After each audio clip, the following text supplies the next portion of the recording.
Yun, good day sa inyo mga ka-technician. Meron tayong repair dito ngayon na orasan, no? Digital clock. Ang brand niya is Casio. Kumpleto to, ang ganda, oh. Meron siyang taon, kumpleto. Tapos meron, ang kagandaan nito is meron siyang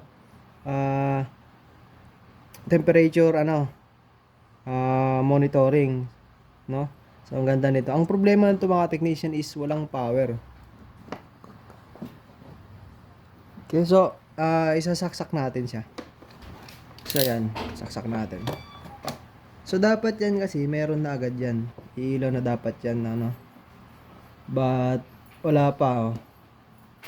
Walang power. So troubleshoot tayo sa power supply. Sa kanyang power cord, check din natin yung kanyang power cord. Ito. So parang okay naman to. Nabalatan lang. So bubuksan natin siya.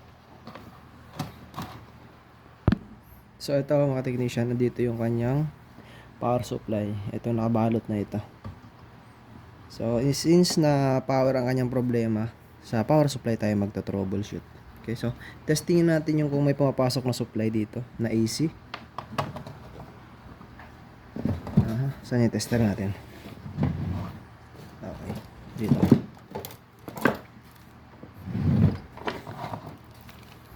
So ayan, magsiset tayo sa AC. Check natin kung may pumasok na supply. Yan, so yun yung unang-una natin gagawin kapag nag-check tayo ng no power na any unit naman. Check natin agad yung power supply kasi syempre doon nagsisimula yung source ng electricity. So 220 dapat makita may makuha tayong AC dito na 220 volts.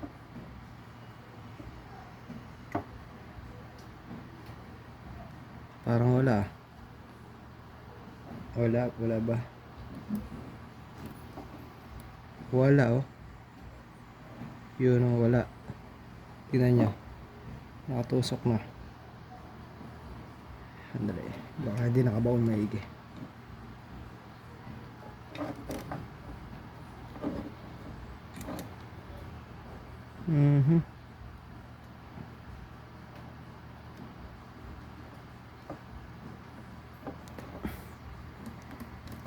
Yan.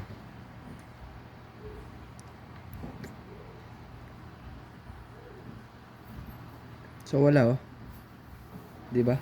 Walang supply, walang 220. So ang gagawin natin is check natin yung continuity ng ng power cord niya. Kasi possible nandito ito ang sira. So ang gagawin natin, tanggalin natin yung dugtungan. Ito.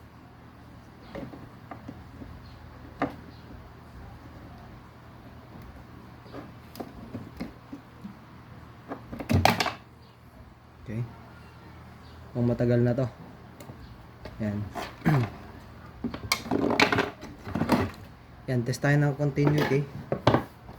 And gagamit ulit tayong tester. So kung meron kang tester dyan, analog or digital, yes, pwede. So settings muna tayo sa diode. Yan, sa buzzer, sorry. Ayan. So tingnan natin yung continuity nito kung meron. Kasi parang putol eh. Yan, meron yan, no? Meron yung kabila. Then tong kabila, wala. Yun, 'di ba? Simple lang. Naging sira niya. Power cord yung kanyang naging problema, no? So papalitan natin yung kanyang power cord mga technician. And titingin tayo ng wire dito. Anything naman na wire, pwede naman basta may plug nito. Hindi importante yung kasi mababa lang naman konsumo nito. So pwede natin lagyan ng kahit sakto lang nipis or kapal ng power cord, no? So try natin papalitan, then check natin kung meron pa siyang ibang problema. So sana yun lang yung naging kanyang problema, no?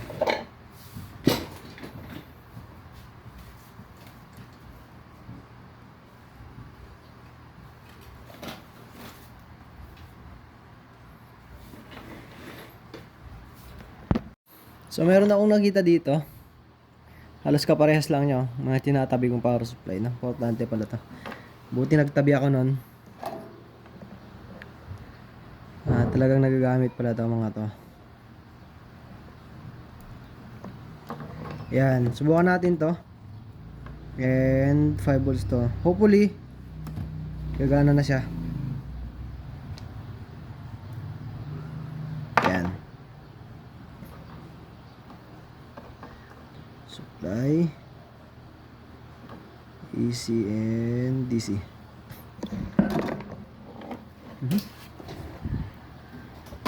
Then testing muna natin. Saksak muna natin. Tapos sukatin natin yung kung mayroon siyang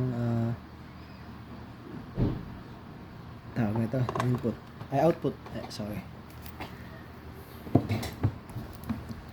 Yan, mag-DC tayo. DC. Yep. Ayun, 5 volts. Yun, gumana 5 volts siya. So, ayun. Unplug mo natin. Ihinang natin dito. Positive, negative. So, hindi na naman tayo malilito dito, no? Ang positive nito, nasa mga baguhan, sa di pa nakakabisado, positive nito is ito. So, meron kang makita ng apat na, ano yan, hinang. Ito, 1, 2, 3, 4. Itong magkabilang dulo, supply yan. So, paano natin malalaman ang negative, no? Or positive? So, unang-una gagawin natin, tingnan natin yung, ito. Kasi ito negative ito eh. Or, tinatawag natin common ground, no? Ito. Common ground, kung saan siya nakahinang, dun ang negative. So, ito, magkasama tong dalawa na to. So, yan ang negative. Ito, ang positive natin, yung nag-iisa. O, kung mayroon man siyang connection, ito. Yan. Okay? So, lagyan natin positive. Dali, buhayin natin yung ano, hinang. Yan.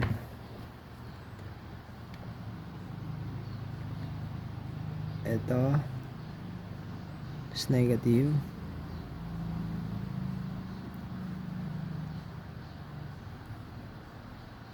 Ayan.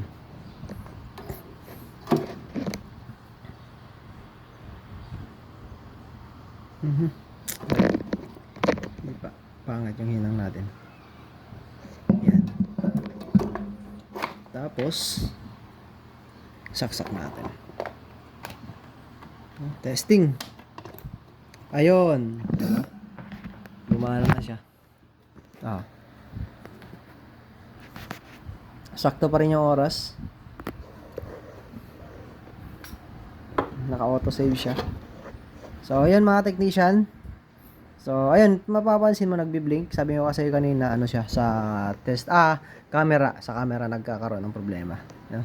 So, actual yan, okay. Yan, wala siyang problema. So, 12:30 na pala, no? So, yun. Salamat sa mga technician. Sana may natutunan ka sa video na ito. And ito lang naging problema niya, power supply. So, kung meron kang ganito ngayon, pwede mo na siyang i-troubleshoot. Yun, salamat sa inyong panonood and God bless sa iyo, technician.